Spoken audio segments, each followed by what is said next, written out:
To trading IQ. हम इस video में जानेंगे कि मार्केट में अलग अलग सेगमेंट्स के बारे में कि कौन कौन से मार्केट में सेगमेंट्स होते हैं।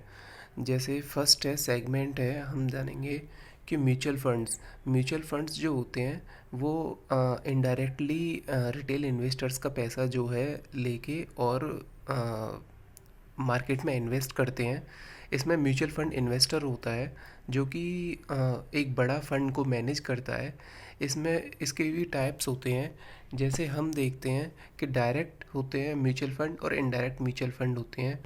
डायरेक्ट म्यूचुअल फंड होते हैं वो फिक्स थीम पे काम करते हैं, और जो इनडायरेक्ट म्यूचुअल फंड होते हैं वो जो म्यूचुअल फंड मैनेजर होता है वो अपनी एक्सपर्टीज़ को लेके काम करता है। ऐसे ही होते हैं एक्टिव म्यूचुअल फंड्स और passive mutual funds. Active mutual funds जो होते हैं वो फंड मैनेजर अपने हिसाब से मैनेज करता है और उसका एक्सपेंस रेशो ज़्यादा होता है, मतलब उसकी फ़ीस ज़्यादा होती है। और पैसिव म्यूचुअल फंड्स जो होते हैं वो एक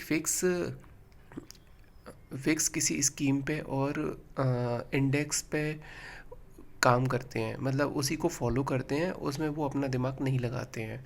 तो पैसे म्यूचुअल फंड्स में जैसे आ जाते हैं इंडेक्स फंड्स, जो कि जैसे निफ्टी 50 का है या निफ्टी 500 का है, तो उसमें जो 50 स्टॉक्स होंगे वो ओनली निफ्टी 50 के होंगे। निफ्टी जिस तरह से ही बिहेव करेगा उसी तरह से ये म्यूचुअल फंड रिटर्न देगा। एक्टिव म्यूचुअल फंड्स में ये रहता है कि जो फंड मैनेजर है वो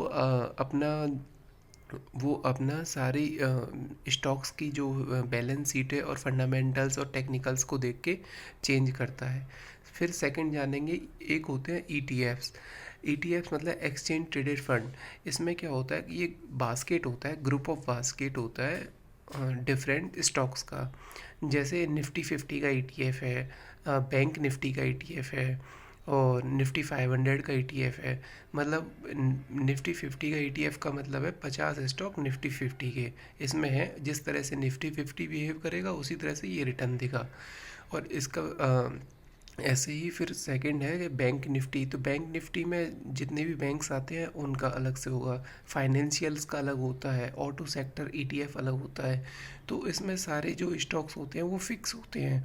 अगर इसको खरीदते हैं अपन तो इसका मतलब है हमने उन सारे स्टॉक्स को एक साथ पैसा उनमें जिस रेशो में डाल दिया है, जैसा वो सारे स्टॉक्स और जो सेक्टर बिहेव करेगा उसी हिसाब से ये ईटीएफ्स बिहेव करेंगे।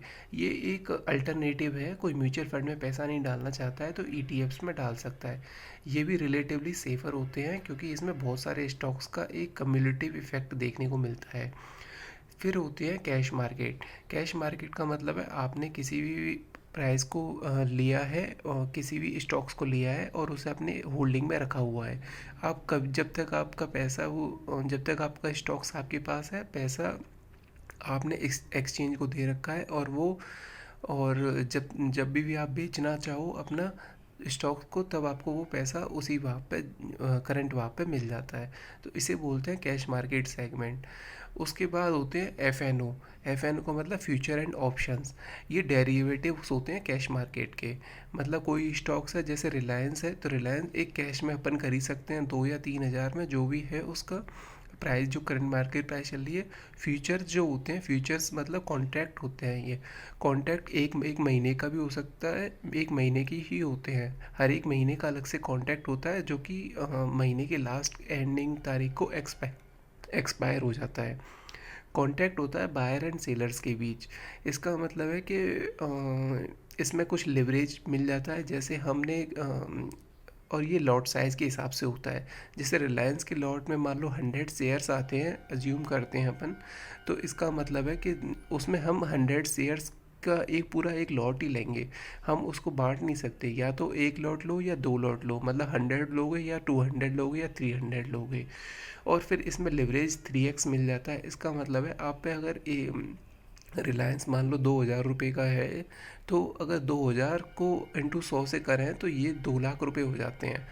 तो तो हम खाली 2 लाख रुपए देने की ज़रूरत नहीं होती है फ्यूचर्स के लिए। हम इसका 1/3 दे के ब्रोकर को और इसको फ्यूचर को कॉन्ट्रैक्ट को बाय कर सकते हैं 2 लाख रुपए के शेयर। अगर कैश में अपन देखें तो कैश में हमने को पूरा देना पड़ेगा 2 लाख रुपए। अगर फ्यूचर्स में देखेंगे तो इसका 30% का मतलब लगभग हमें लगभग हमें 66,000 रुपये, 66, हाँ लगभग 66,000 रुपये अपने को देने पड़ेंगे इसमें।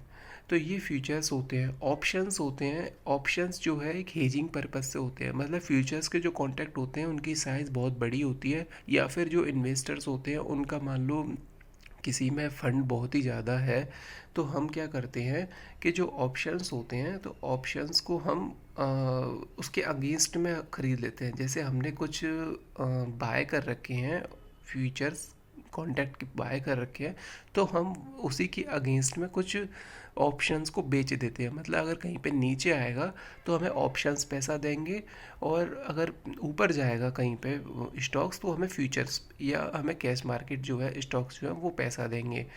ऑप्शंस एक अलग मैटर है, एक फ्यूचर और ऑप्शंस ये बहुत ही अलग सेगमेंट है, और ये बहुत ही रिस्की सेगमेंट है। फिर थैंक यू।